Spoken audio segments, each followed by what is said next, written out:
One of the most inherent problems we recognized with almost all immersive RPGs is the amount of time players are forced to spend in in-game menus. The time spent outside of actual gameplay has really become astounding. The fact is, people buy games to play games. So during the development of Two Worlds 2, we adopted a fairly simple philosophy: keep players playing. To accomplish this, we took a long, hard look at things we could improve upon and really tried to maintain an outside-the-box perspective throughout the entire development of the user interface. The first hurdle we had to overcome were the controllers, more specifically the lack of buttons. So we set out to create a way for players to access the full arsenal of their hotkey assignable objects, no matter how many items or spells were in their inventory. And that's when we came up with the hotkey expansive radio menu.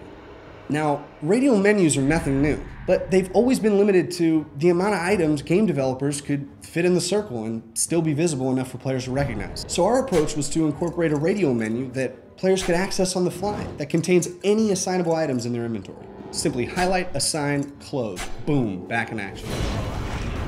Now, this system becomes invaluable for mage class players.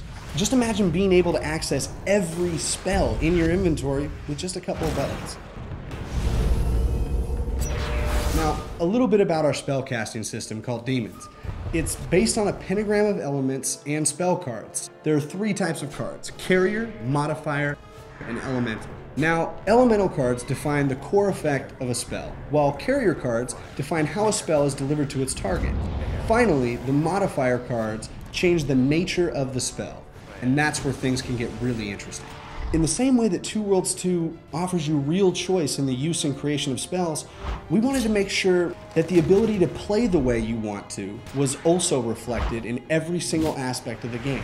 We noticed that most games we were playing tended to force players into picking a class before the game had even begun. Melee, magic, ranged weapons, stock characters with stock abilities. Two Worlds 2 is really about letting players dive into that gray area.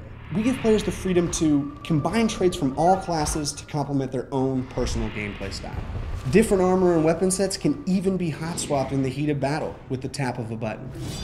All these innovations really culminate to a combat and gameplay that has that addictive hack and slash feel, but with all the robust number crunching you'd expect from a proper RPG.